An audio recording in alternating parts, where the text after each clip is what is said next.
give me 1 second. Okay, Prime Minister, whenever you're ready, the floor is yours. Here. Awesome. Just to double check, I'm visual and audible. Yes. Awesome. Just give me 10 seconds. I'm also just don't ask for verbal POIs. Just put it on the chat or raise your hand. I'm happy to take one, I promise.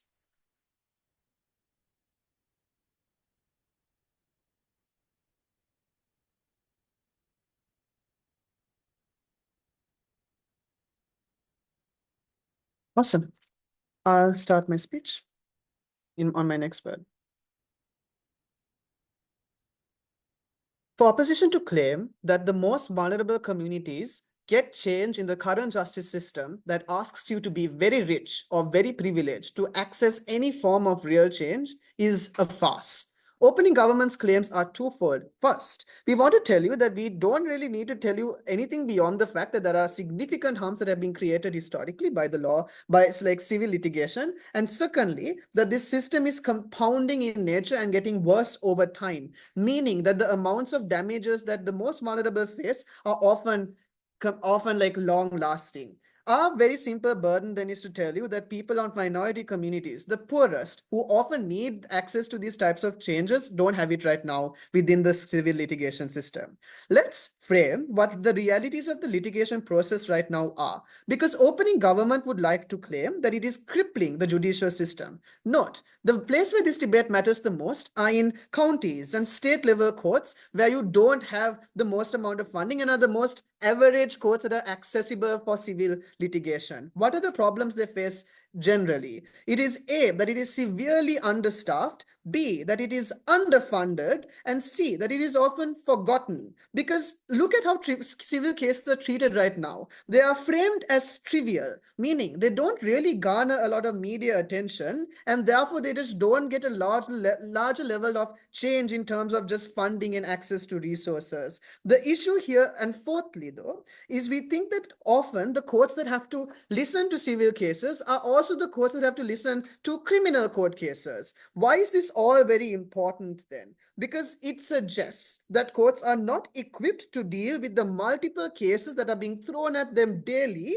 and don't have the funding to really evaluate them. This means that right now in ops world, it probably takes 10 to 20 years for your court to probably ever be heard in the first place. Or secondly, it probably requires you to go to court for 1 month relative to 10 days because they have to set and section you off in terms of when you go to court because they're hearing so many cases like every day.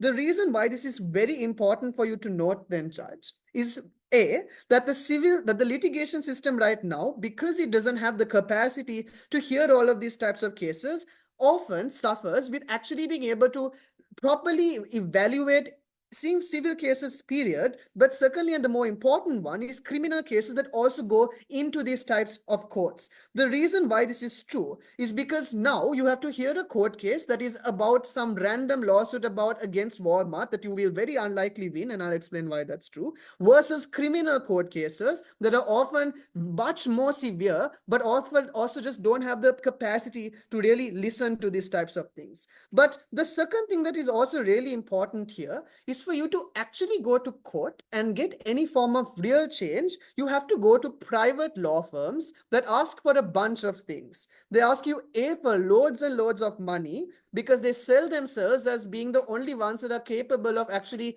going to court against somebody like Walmart. But two, also compounds in terms of the fees that they ask people for these civil cases. The reason why they say this is, we will charge you hourly, and note that hourly is often like $100 relative to what it used to be, meaning that people just don't have the access to these types of resources, or in fact go into debt to get some form of change that is very unlikely going to really create tangible change. This looks like the person, I can't remember the name, who recently won a case against Walmart, getting $10,000 in terms of like a fee, but ending up paying $30,000 just to go to court in the first place. That comparative is important because often people lose out much more than they gain in their world. Secondly, though, on who usually wins cases most of the time. But before I move on to that second extension or second argument, I take a POI from closing. So in order for states to justify the legitimacy of the criminal laws, they need to make sure that these criminal cases can be passed and taken down. So if the harm of overburdening the system is so strong, why won't states intervene to fix that harm? Very simply because states just really don't have the capacity. The issue is, I think the Infoslide favors this response because they are compounding in nature, meaning they hear about 30 cases a day just on civil cases. And this is two judges most likely spending from 8 to 8 p.m. every day listening to cases over and over again. The reason why states are unable to fund these, especially in county courts, is because they just don't have the finances and funding to do so. And the incentive to change these types of things is a very difficult thing to do because you have to go and lobby these types of things in Congress. And the likelihood of you actually getting more money into very small counties and state courts is very marginal because this is just not a pressing issue in terms of campaigning, in terms of like legislative change. This is something that is seen as such a marginal impact that nobody really gives a shit about how bad it is right now. And I don't think that's going to change in the distant future. The American courts don't really prioritize these things now. And I don't see that changing even with elections that are coming up. Who wins the cases usually? It is the privileged who often represent the corporations. Why is this true? Because to win, you need to be resource rich. You need to have economic capacity to do these types of things. Why is that true? Because you need to survive cases that are long term, because it is a time consuming thing to do. It requires months and months of money that you will eventually run out or go into debt to. But two, privileged people are the ones who have access to the best types of lawyers. This is because A, they either are networking in the same circles, or B, they have the most amount of money. But often these lawyers are people who are their friends, people who are their like close associates who know exactly how corporations win, and they will always go to them first because they have the most amount of money. But finally, though, why is this so important for you to note? Because minority communities who go to these courts seeking some type of change and being convinced that the justice system will provide that type of change are fooled on opposition side, because they will eventually never really be able to garner any form of tangible change that is going to create some better life for them. Instead, they are often going to be restricted just because of something like lack of funding. Even if though opposition says that that's not true, that they will get some form of compensation, we would like to question them, A, whether that's actually enough, but two, even if it is enough, we still don't care because it is an illusion of justice. Judge, what does that mean? That you're sending a message saying that we'll settle and Walmart will always give you a little bit of money, and the courts just become this place where they give you a little bit of cash and hope that that serves the type of justice system. It is an illusion and a signaling effect that is incredibly negative to the American court systems that were built on retribution and deterrence. None of those achieved on their side. Please vote OG. Thanks so much for that fine speech. Let me pause the recording. Give me one stop the recording. Perfect. DPM whenever you're ready. Also, Bea, maybe lower your hand again, just so if you raise it again, it's clear that this is a new one. Got it. Thank you so much. Cool beans. Am I audible? Yes, you're audible. Okay, I'm just gonna be visible in like a few seconds of just getting things together. All right. Am I visible as well? Okay, perfect. So feel free to ask me a POI in the chat. You can also like I don't know, make yourself visible and put your hands up, but do not verbally heckle me. Do not unmute yourself at any point in the speech. Thank you so much, because like it disturbs my chain of thoughts. 10 seconds to arrange.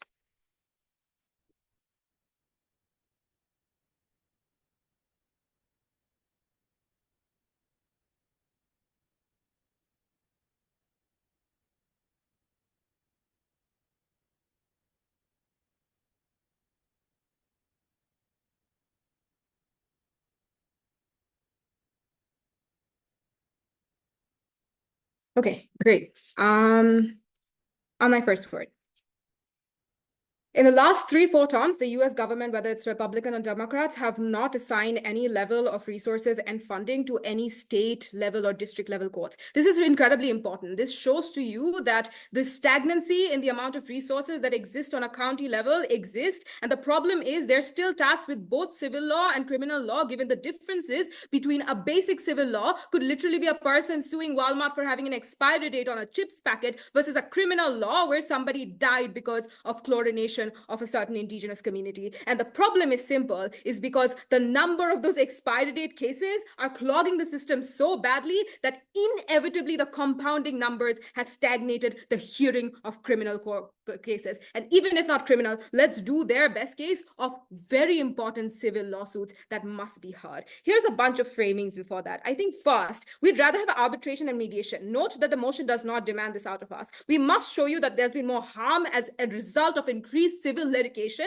but even then we'll give them. The reason why arbitration and mediation is much more preferable because it's in general has to be agreed on. It can be refuted and appealed as opposed to courts, because the final decision is the end all be all. You can't do more than that. And if increased litigation is going there, I think people will have to take the norm that we have to settle with the final decision of the court. What type of cases are these, like civil cases, that I think are increasing or mounting or has disturbed the nature or number as compared to Germany and others? I think it's the small guy versus the big guy. And this is really important. The small guy oftentimes tend to be an individual human being from a basic ass family, or a big guy tend to be a big corporation that end up being Walmart, Amazon, or just in general a damn company with a lot of money. It does two things. First, I think these cases handicap the judicial system, or B, actually it tilts the justice system and ends up making it more privatized. I'll explain it to you. This is really important. They didn't think about or like engage with most of what Sandeep said, because everything regarding prosecution is incredibly time consuming. You don't just hire lawyers, you have to sit with them, talk about the case, and then we have to wait for hearing dates. There are also multiple hearing dates. This is important because the increased number, whether you want to prioritize criminal cases or not, will inevitably compound it and deprioritize maybe not all the criminal cases, but at least 3 criminal cases. This is incredibly important because on a macro level, it's a signaling effect, is that the judicial system is not capped enough or resourced enough to actively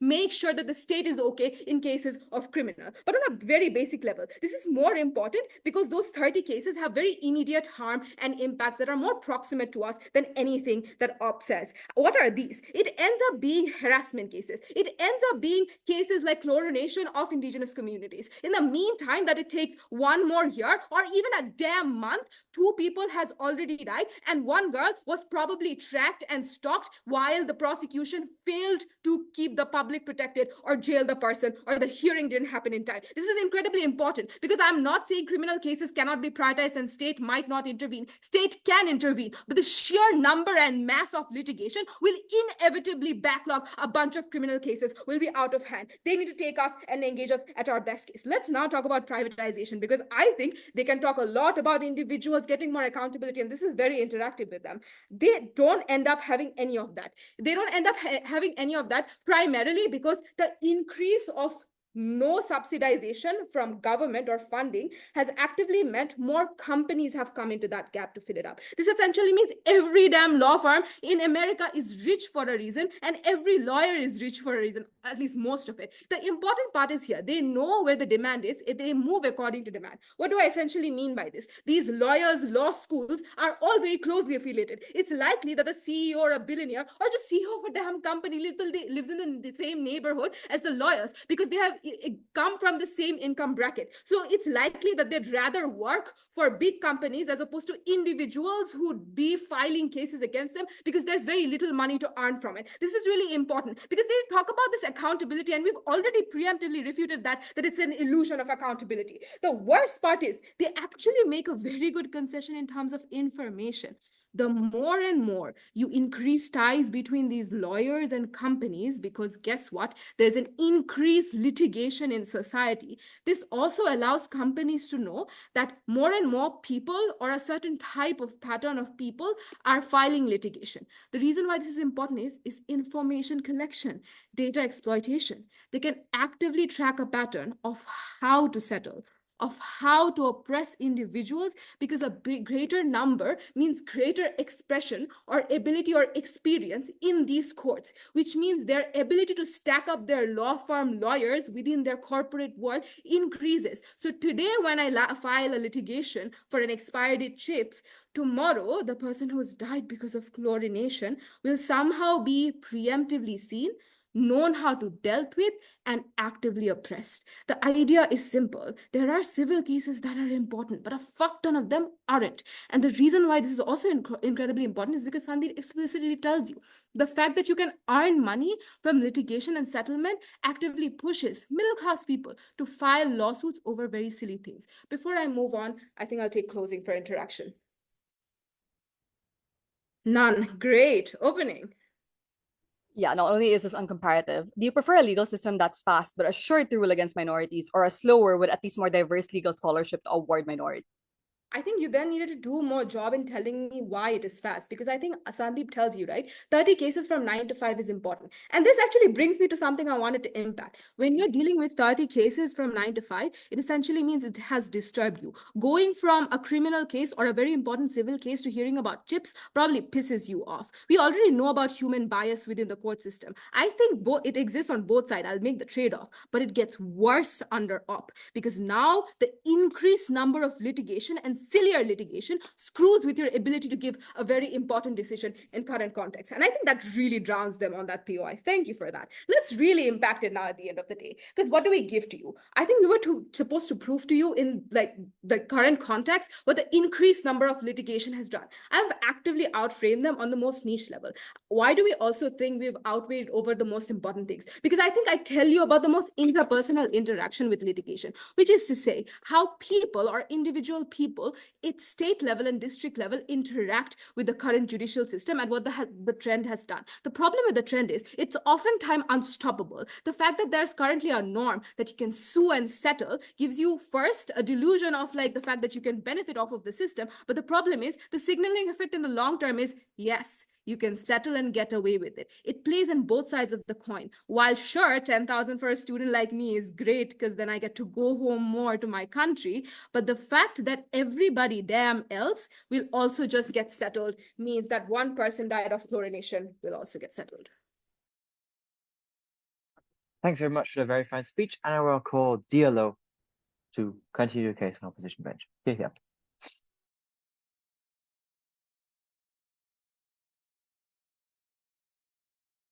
Okay, all right. Hello, everyone. Name is Luigi, he, him, they. If you have any POIs, you can raise it in the chat. I'll watch the chat for all of your POIs.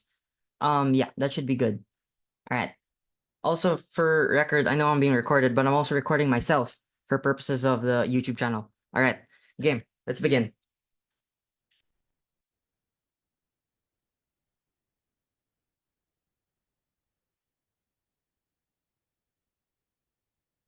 The USA is a fundamentally unequal society. You can get screwed over by your bank, by your employer. Heck, you can even get screwed over by McDonald's. On your own, you cannot take action against these institutions on either side. That is why our compromise at OP was very, very simple. A civil judicial process is a necessary compromise. In a vast majority of cases, it is the best thing among all bad options. Gov cannot win by complaining that America is bad. All of us know America is bad. They have a bad government. They have bad rich people, because there are many other ways in which the government will fail you through legislation, through a social movement and your lobbying there, or through how rich people can also get away scot-free, but also pressure you individually outside of a court. So that is why we said the compromise of a legal process where there is litigation, an expectation of evidence, an expectation that there's another hearing that you have to go through the procedural activism of that particular process is necessary to make sure that there is some delay or some friction to the worst excesses of abuse from corporations. That is why we are happy to oppose. So again, my argument's going to be very simple. I will just explain why the prevalence allows grassroots movements to lobby for social progress through the courts. Before that, a few points of response. So let us ask the real question in the round. how should you weigh the argument from OG, which is that no, there's a big burden on the overwhelming and the expenses on the legal system. Like the assumption of the argument again is contingent that absent civil lawsuits or the existence and prevalence of such, you are happier to have more fast-track cases or successful short cases that are very, very large, like big, high-profile civil lawsuits that you're able to focus on without the prevalence of many, many other lawsuits because everyone is filing very, very small court cases. This argument has to be evaluated for what prevalence actually means because that's the contingency of the argument because DPM concedes that they do want the high-profile cases. So if I can prove that our high-profile cases are exclusive to the prevalence, then we win. Number one, the precondition for the successes of these far and few high cases is the precondition that many individuals realize that their individual action and their own settlement or the process of doing it on their own is not always successful, but the process of many individuals filing that complaint provides more data, provides more precedent, but also shows to the court system and many judges that are also in these areas that there is lots of systems of malpractice, there are patterns of misbehavior on the part of companies, and that companies have a mutual incentive to try as much as possible to compromise because they don't want future exposure or more evidence being forwarded towards the government or more other individuals that otherwise would have not wanted to interact with these institutions. So yes, DPM says that, they're going to be exploited because they see the pattern, they know the information, they know the data, but that is simply untrue, right? You're forwarding it in a court institution. It is out in the public. You air these grievances even more, which is why the corporation has much more to lose as a consequence of this, which is why the leverage is always towards the individuals that are filing more and more complaints. So the leverage towards the corporation that has many, many rich lawyers, that payment is one that goes towards more compensation of damages to the vast majority of individuals that file these complaints, even if some of them are successful, by the way, because we said that the precondition for you to be able to have a successful case is knowing that, guys, you denied this case before, but look, it's getting worse and worse. It heightens and escalates as you show the contract being violated to the corporation. And so class action lawsuits require some of these failures as a necessary compromise. That's why prevalence is quite important. That's why even in the worst case where there's an overwhelming local court system, it is at the expense of corporations and large institutions that otherwise would not want to pay for all those big lawyers all the time. So again, let's now evaluate the issue.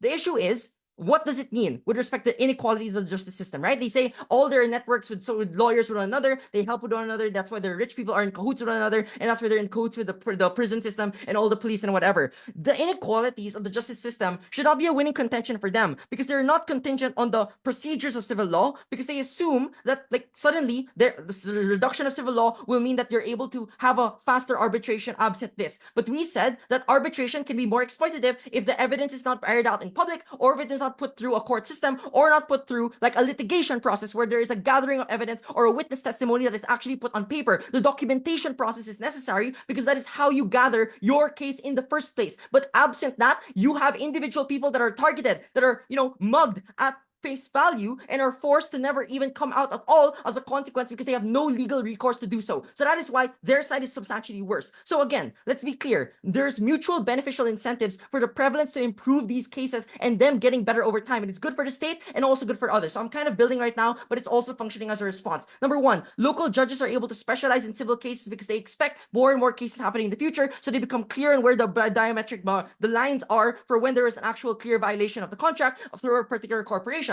Number two, many individuals can file multiple cases against institutions and they can share resources to improve their case. Again, the expectation and the knowing the demarcation line provided by the judge gives you an expectation that now I need this type of evidence for me to prove that they filed against this contract or they violated that contract. So the expectation is a mutually reinforcing mechanism. But lastly, states have an incentive to pay for public attorneys to handle more of these cases before they escalate too high. And again, the alternative is that they would have been overwhelmed in any other legal court system if these problems were to escalate even further. Like, for example, if it becomes a crime wherein you have to spend even more years to have the risk of prison time for these individuals as a consequence. I'll take the PY from Closing Gov. Closing Gov. Sorry, OG, go ahead. If settling is the same outcome in both worlds, isn't it just a more feasible thing to go through mediation and arbitration? That's like a day versus 30. So the condition is that we had civil lawsuit and arbitration in that to encourage the raising of the costs for that compensation, which is why even if in our worst case there might be a settlement, it is one that is done through the threat of future arbitration or the threat of future court cases being filed, which is why there is leverage with the potential threat of such doing so. So let's be clear. Why is this threat very effective with prevalence. The prevalence of lawsuits was driven and inseparable from grassroots organizations who have collective incentives to participate in the court system, which are driven in the following key ways, in America in particular. Number one, through HBCUs, legal educational systems, which are composed of increasing participation from generations of minorities who otherwise were not part of elite groups, but then participate in elite colleges, which drives up the incentives for scholarships, drives up social networks that work in pro bono work, which is why they entrench themselves and get more specialized in doing pro bono work, and they get better and better at doing so, which is why our mechanisms on group collective evidence gathering gets better and better over time. But number two, labor unions and aggrieved groups have more collective organized efforts to internally gather these complaints on their own first and to, forward future complaints as well. So the collective action problem government says is actually resolved on our side through the prevalence of lawsuits because they have more information. They know what it means. If someone fails, they know the gravity of such doing so, which is why they're more likely to be more cautious in the future. But lastly, the demands for more clearly written contracts are simply a good deterrent for many corporations because they don't want future long settlements that will otherwise cost a lot more money for the corporation, which is why they work with organizations. And that's why it's better for all sides. I'm very, very proud to oppose. Thank you very much for the very fine speech. And I want to call the member of government to open the closing half of this debate. Okay, am I audible? Yes, you are. 3. POI's in chat, by the way. I'll probably take opening. 3, 2, 1, now. I want to quickly characterize what the trade-off in this debate looks like. Because the reality in this world that America is harsh and that justice systems are often brutal to the small guys is that the small guys will get fucked over on either side of the house. I'm not going to get into the mess of top half of whether a coercive NDA settlement is worse than the corporation beating up on one individual employee in court. Here's the other clash that nobody in this debate has touched yet. It is that big guys constantly fight between each other, and this happens much less on our side of the house. And this is likely on ops counterfactual when civil suits are implied, right? Because there are things like significant trademark disputes that happen on their side of the house, where even if court cases are expensive, the potential earnings from patenting something is enough for a company to spend exorbitant amounts of time figuring that out in courts, figuring out the paperwork, employing people to do things like represent them in court, etc. And these are much likelier to be the scenarios in court cases that draw a long amount of time, because here OG knifes themselves, right? If these are cases with asymmetric power, these are also the cases that end the fastest and are settled much easier, which means we have an easier context to get and access the vast majority of OG's analysis on court clogging, etc. 2 extensions we're going to give. 1, we're actually going to give court clog and prove why there's a resource trade-off and actually say how this happens, other than just Sandeep saying,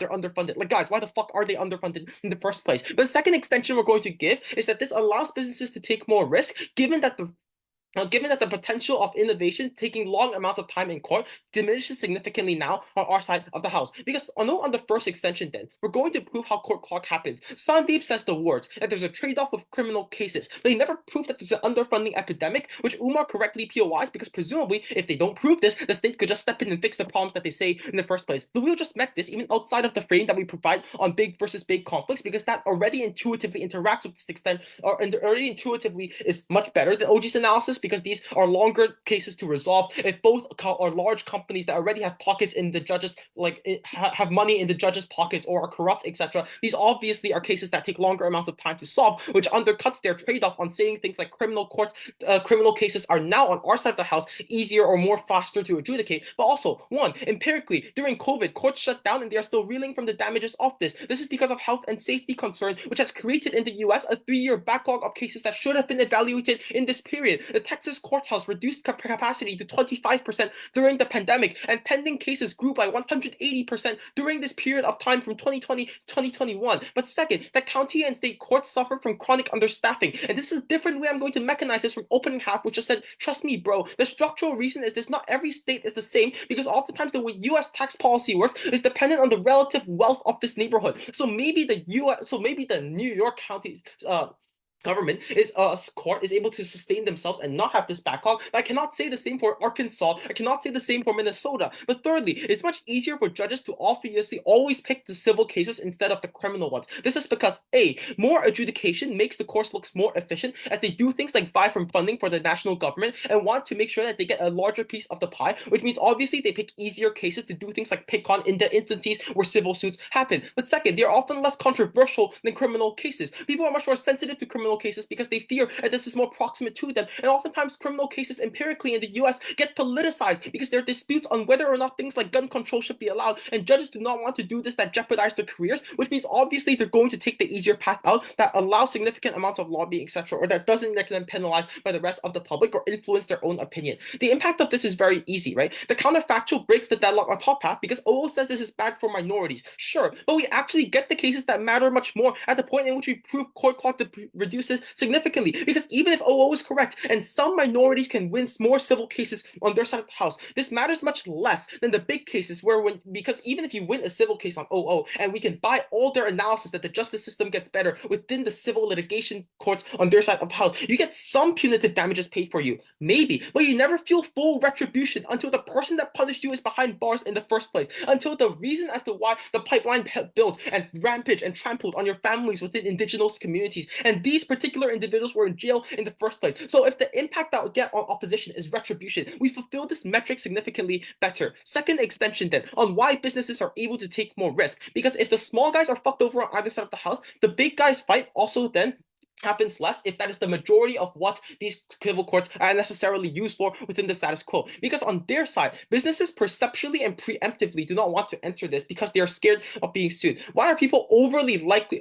do not want to innovate because they're scared of these things? Why are people overly likely to sue in the instance you do things like innovate new things for larger businesses? One, because they believe this is central to maintaining their businesses and livelihood when the success of this case is pegged to it. But second, that people want to use oftentimes cheap lawsuits to capitalize on big earnings that a specific company makes in R&D, etc. How on our side then do businesses react, and why are they risk averse? And me proving this flips OO, because if OO is correct and the civil court becomes more and more fair, this means even the smaller cases take longer and longer to adjudicate because they want to maintain fairness. So if you buy more of OO, you're also buying more of our case. What this means then is that on our side, absent frivolous lawsuits, you're much more likely to invest in R&D. But on their side, the companies never put their eggs in one basket because it's much easier for that basket to get robbed. It's much easier for other companies to say, there's a lawsuit here because it impinged on my idea that came prior to this patent being filed in the first place. So all of the money that went into that goes away on their side of the house, and companies preemptively do not want to take this risk because investors are short-termist, blah, blah, blah. Before I move on, Yeah, court clogging is a weaker harm than an unfair system because having precedents at all is a prerequisite for you to have good decisions. We gave 7 mechs. You have no response. Wait, precedent in civil cases are not applicable to precedent in criminal cases anyways. Okay. This is then good for innovation, right? Why is innovation likely to be done in a way that is safe and sustainable? Precisely for the reason I just explained, because criminal cases exist. So on either side of the house, companies cannot just develop pipelines in a way that fucks over indigenous households, because those get directed to the criminal court anyways, and there are higher standards and burdens for them to be able to prove that these sorts of things are illegitimate. And also, perceptually, it looks bad for companies to necessarily develop or R&D in these ways. The problem is within the status quo, the cost of doing this and risking being sued by a bunch of different companies in civil court is great enough that you do not want to make these risks. The impact is as follows. One, that smaller companies have a better ability to compete against big companies because they are less likely to then use civil suit to fuck them over. This also means there's a race to the top, because if there's more innovation from the smaller companies, there's also bigger incentives for large companies to also innovate more, and also to do this in safe ways, because otherwise this drives consumers away, especially when America is liberalizing to a significantly higher degree and do care about things like sustainable and safe development, whether or not you do things like honor the interests of labor unions, etc. But second, there's also greater degrees of competition between big companies, because now at the point in which they are not necessarily able to dispute these things in court, etc., they're much more likely to bite on the higher risks of investing in R&D, of investing in innovations, etc. This is very easy to win a metric. The clash on justice is quite convoluted. I'm not sure whether or not you get justice progressing on either side of the house. On our side, this is quite certain. Very proud. Thanks for that fine speech. And I want to call on the member of opposition to open the debate on side CO. Yeah.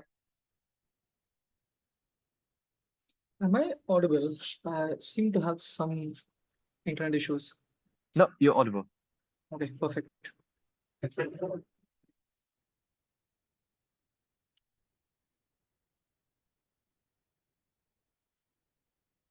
Okay. Yeah, if at any point I'm choppy, just like stop me there and then we can continue. Okay.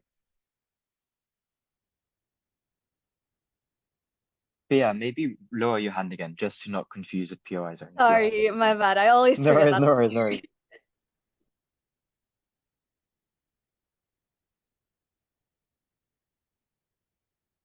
Okay.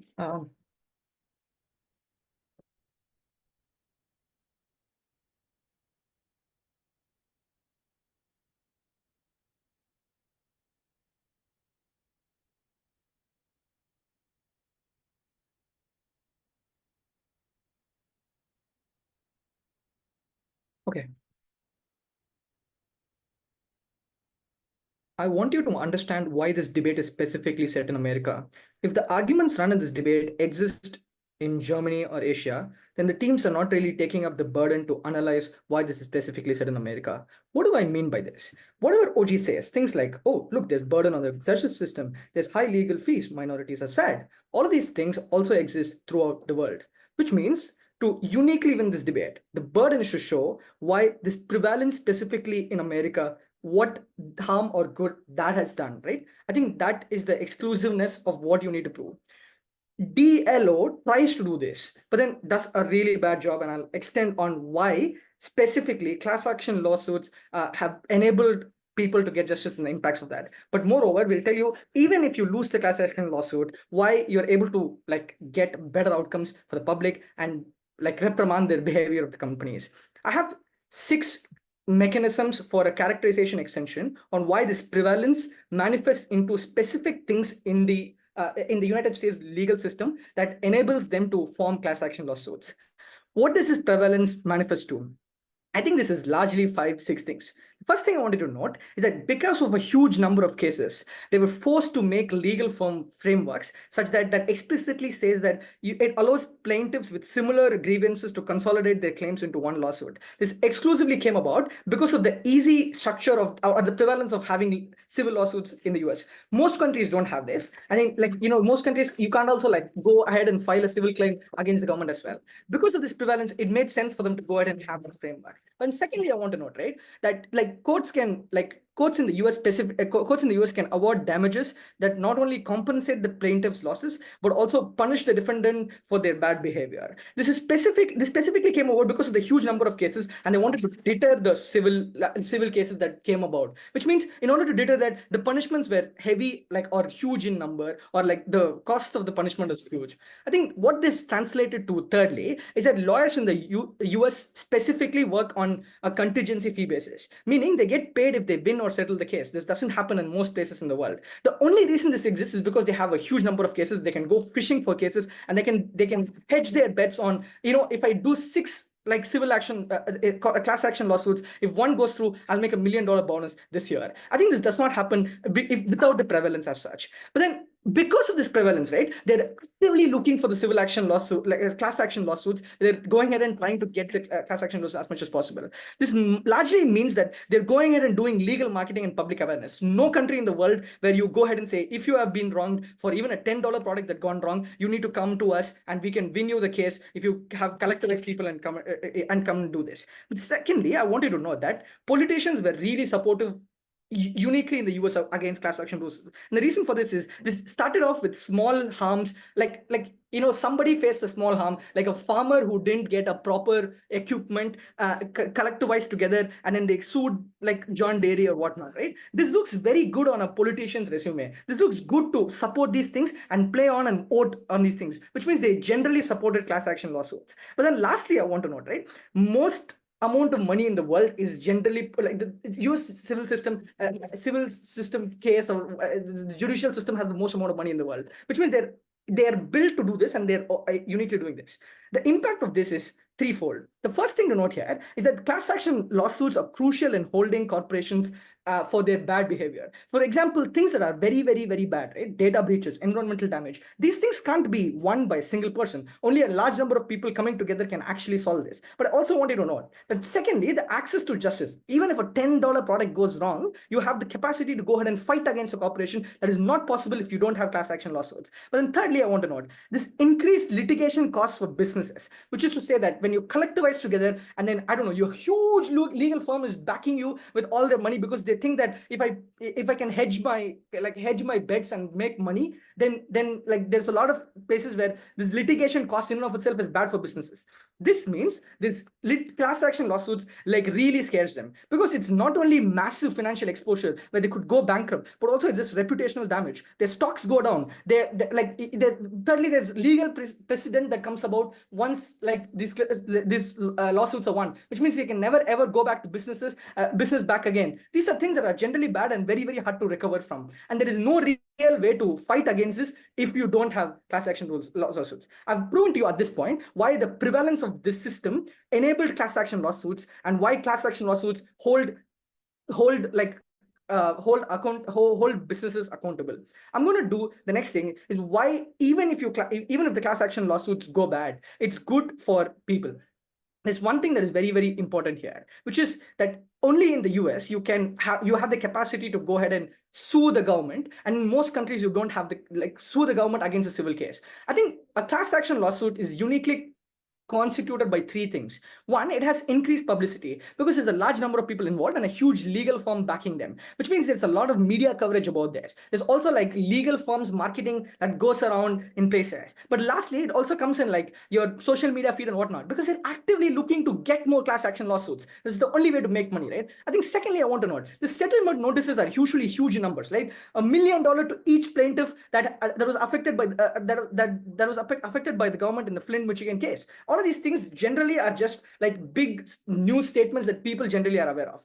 And then lastly, I want to note, this usually ends up having a legislative change, like the Clean Air Act and the Clean Water Act of the people of Flint, Michigan, who came together and then did the class action lawsuit. What I mean to say here is that O assumes you win the lawsuit, but they don't actually show why you win the lawsuit. But even if you don't win the lawsuit, it gives knowledge of the legal rights to an average person. An average person does not give two shits about what actually happens in the court, because he's too busy going to his day job, coming back, and I don't know, watching Netflix or whatever. But then when you actually get these things, then you're like, oh, you know what? Maybe I can go and approach a law firm. And maybe, you know what? Because it's contingency pay, I don't actually care. Maybe if we collectivize together, I'm more willing to go ahead and do this. And this is crucial because all these big harms, right? For example, Clean Air Act or like Clean Water Act, these things need like a lot of people to come together, and then the barrier of it needs to be very, very low. I can't be willing to go ahead and do this on myself, which is why when I know that the money is too much, a legal firm is backing me, and all of these things come together, I'm more likely to go ahead and do this, which means I'm probably likely to like not only pursue this against corporations, but also against government to get the change that we want. Prevalence leads to class action lawsuit. None of this is actually in DLO. For all these reasons, oppose. Thanks so much for a very fine speech, and I want to call the government whip to close off the debate for government side. Here.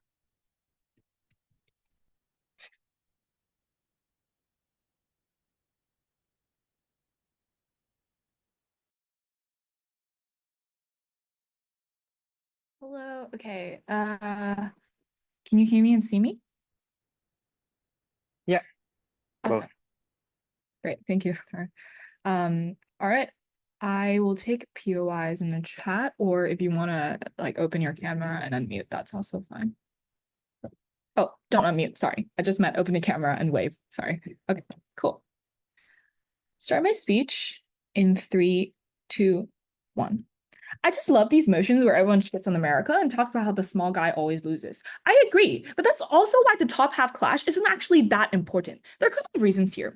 The way in opening is actually really hard to evaluate because OG explains why speed to getting cases passed is important, but opening opposition explains why a diverse number of cases is always better, and therefore quantity is very, very important as well.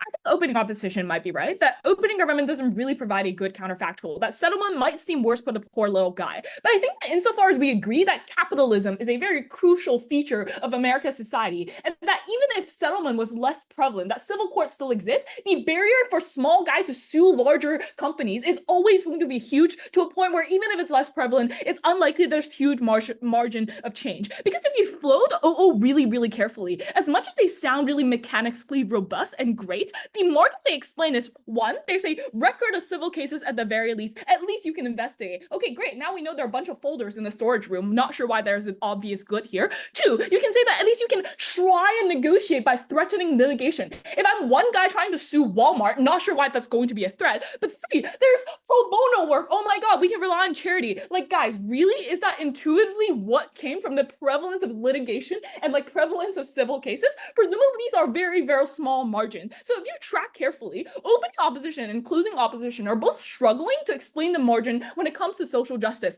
That's because it fucking is, and that's not where this debate takes place. The majority of litigation cases in civil court doesn't happen between small guys and about social justice. It's often about big companies trying to drag each other in M&A courts and talk about merging a requisition. I'm going to explain further as to why this is the winning extension in this debate. But CEO tries to explain a little bit more, right? By saying, oh, well, at the very least, you support things like class action lawsuit. That's really, really important.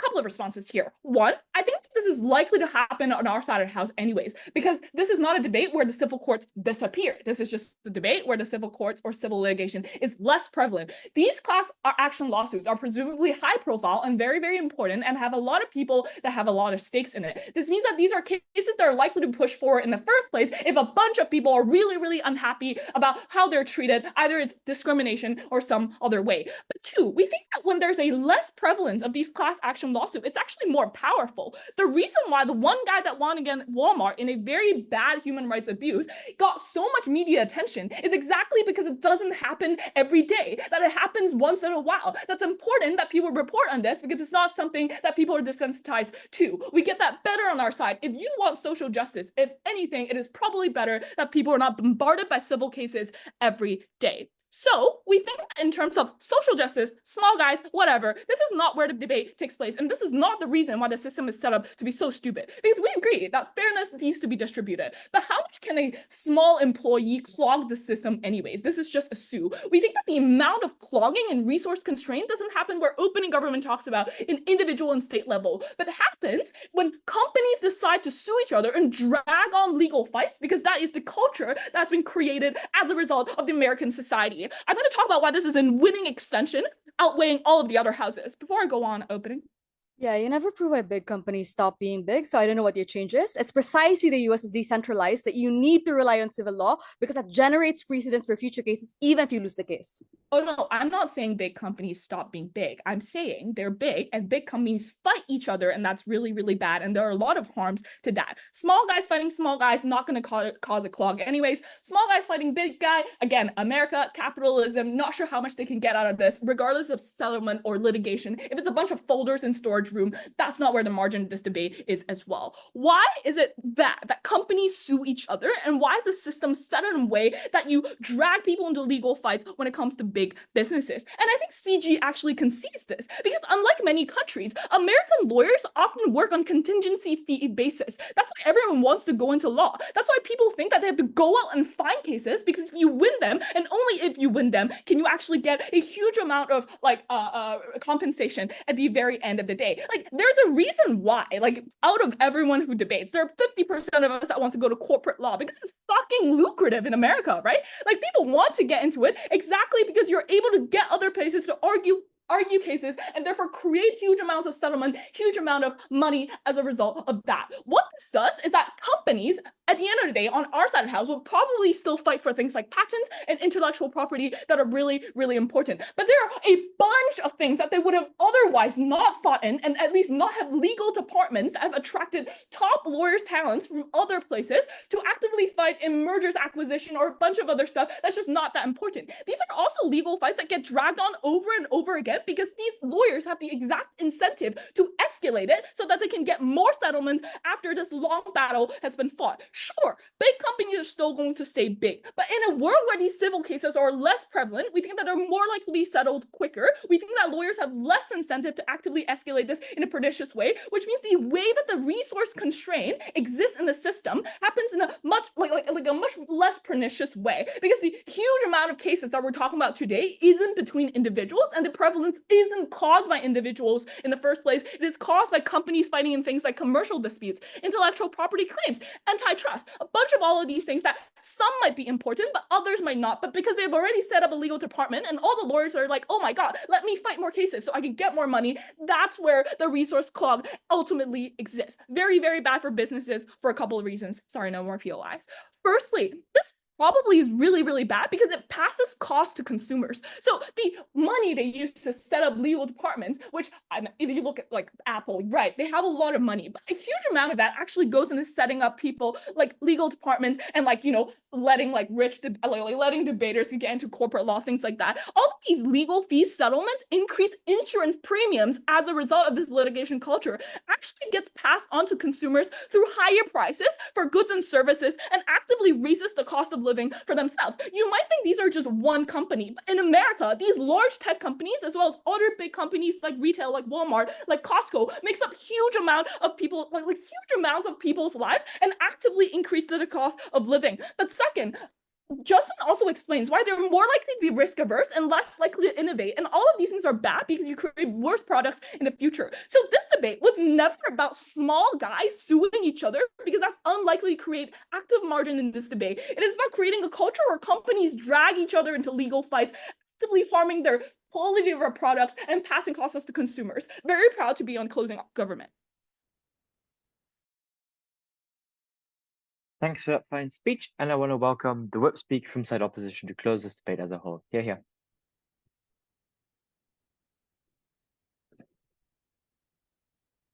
Right. Can you hear me? Yeah, I can. Okay.